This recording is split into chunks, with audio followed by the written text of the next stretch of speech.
Welcome everyone. You're probably wondering how come I'm speaking on behalf of local authorities in England, as my name is German. So I'm stating from the beginning on I'm German, but I have been living here for a long time in the UK, so quite familiar with the local government situation. And that's what I will be presenting here today about resource efficiency and local government. And that might be slightly different to what Ian said earlier on related to natural resources, essentially how we are handling the resources, the monetary resources, and the people in the best possible way, while also protecting the environment, where pressure on the land is increasing, especially down in the southeast, where the organization is located.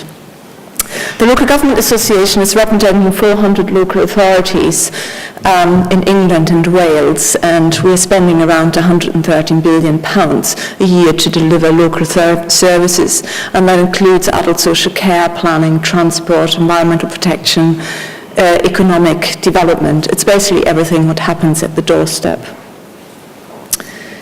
What is important with delivering local services locally is that the needs of people locally is very different, and that's why place matters.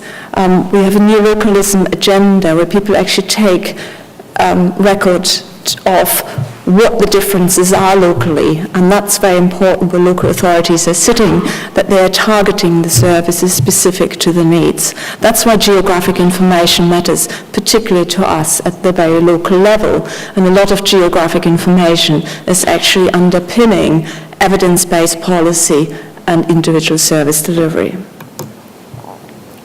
But we have our challenges, and I think the biggest one is at the moment the spending cuts. We are facing 25% spending cuts in local government, and in this year it's just under 10%, which really challenges local authorities because we have to rethink how services are delivered, what services we won't deliver anymore in the future possibly, and how we can reduce costs by working more on partnerships. We're being scrutinized much more by the public and have to show the accountability, so we have to make more data openly available, which is actually a good way because that fosters the reuse of information. That's very much also in the front line of Inspire. We have a shift from central to local control. So local people locally want to see their data and use it for their own community initiatives. We have a civil society where we try to move what the public sector delivered in the past more to people helping themselves. So government moves to an enabler instead of in a doing role. The challenges through the demographic shift, mainly through an aging population, so their growing health and care needs, again, that is a drain on resources. The environmental change, and that's probably the closest to natural resources, was moving into low carbon economy, energy efficiency, handling flood risk and other issues which are tackled by local authorities. And at the end we have the information economy, which provides opportunities through data transparency, need for data literacy, which demands more open data for reuse. But not only that, it's also through the Inspire initiative, the interoperability of data, so that it can be much easier reused and shared.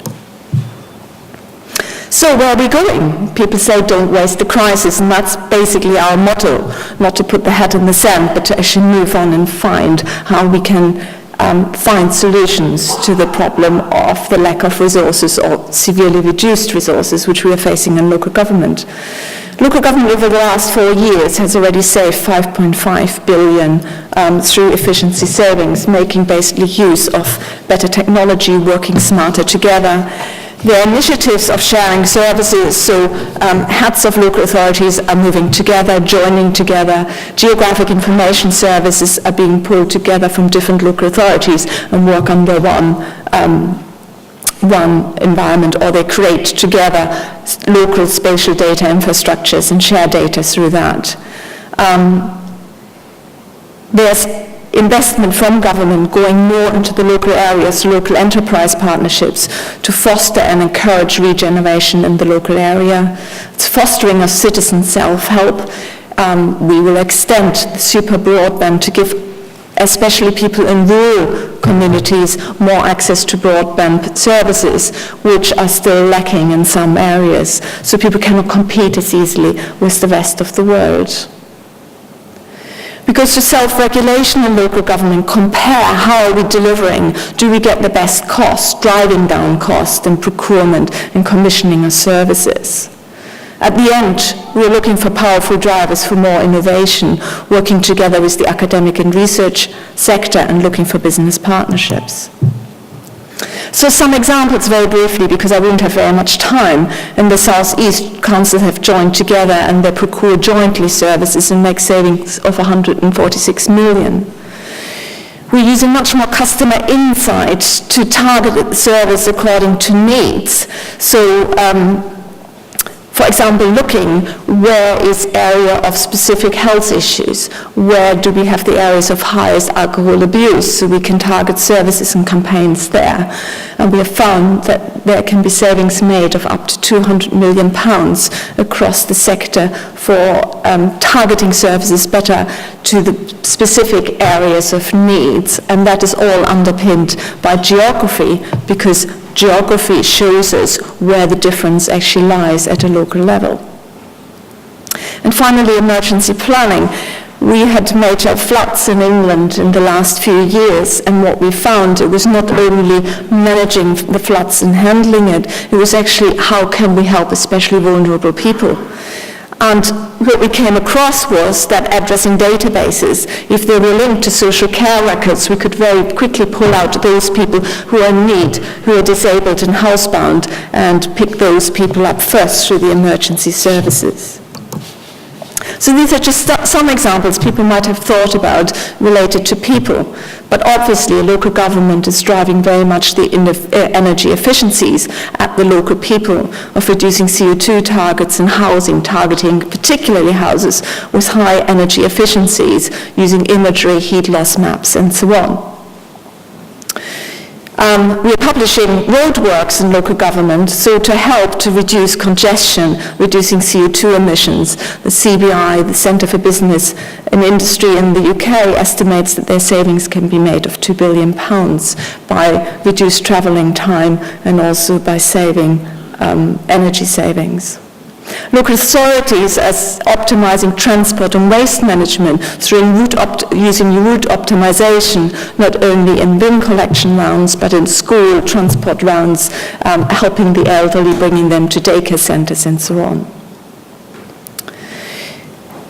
But not only that, we also find that there are reductions in the amount of fuel which is used, and also using better targeting recycling rates to specific customers, that we have a reduction in waste and therefore in the use of landfill sites. And that was very much dictated by the high cost to local authorities of using landfill sites. So that was really the driver of using GIS more cleverly to targeting people to see how they can reduce their waste.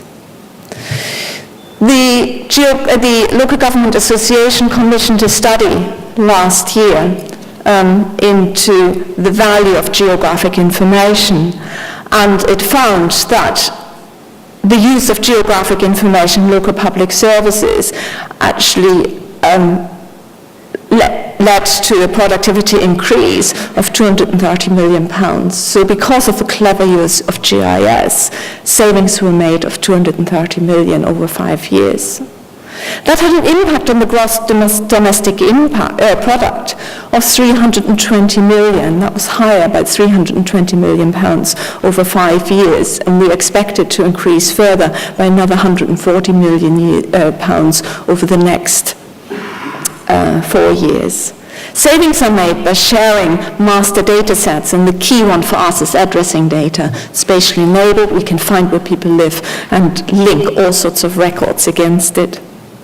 And finally, we are implementing Inspire across the local authorities, and have found a saving of 17 million by pulling local data sets together into a national data set and publishing it nationally of 17 million.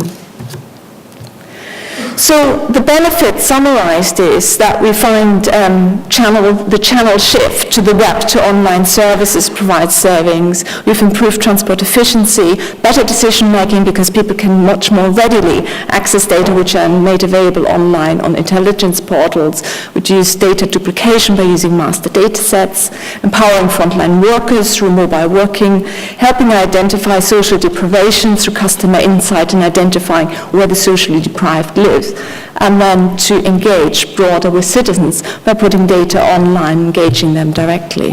But it's not only that, we're also finding that we can identify reduced emissions, better sustainable environmental management, improved health and well-being, and that's a benefit to all of us locally. We are all using our sat-navs now to drive around and probably find faster route to get from A to B, not always, but that gives us extra time to enjoy and leisure activities.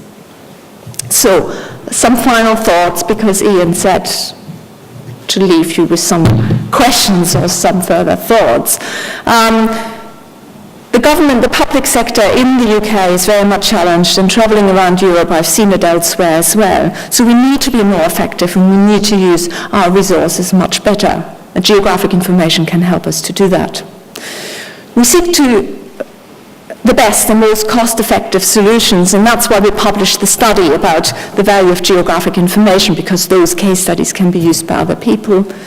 We combine governance and performance tools to find out where do we drive the best productivity increases and combine it with science and technological advancements. For example, local authorities have developed little mobile app application for finding restaurants which had food inspection, so you can go around the street and find out what the food inspection was of the restaurant you want to visit, and that's shared across a common portal. We are looking at new partnerships between the public sector, business sector, and research sector, and the voluntary sector, which will be more and more involved in delivering services and finding solutions. And finally, we further improve the access to knowledge to make informed decisions, and Inspire is very much helping with that because it provides a common infrastructure, provides standardized data sets. So if authorities are actually merging, they know that the data are compatible from one authority to another. So Inspire can help to achieve this. Thank you very much.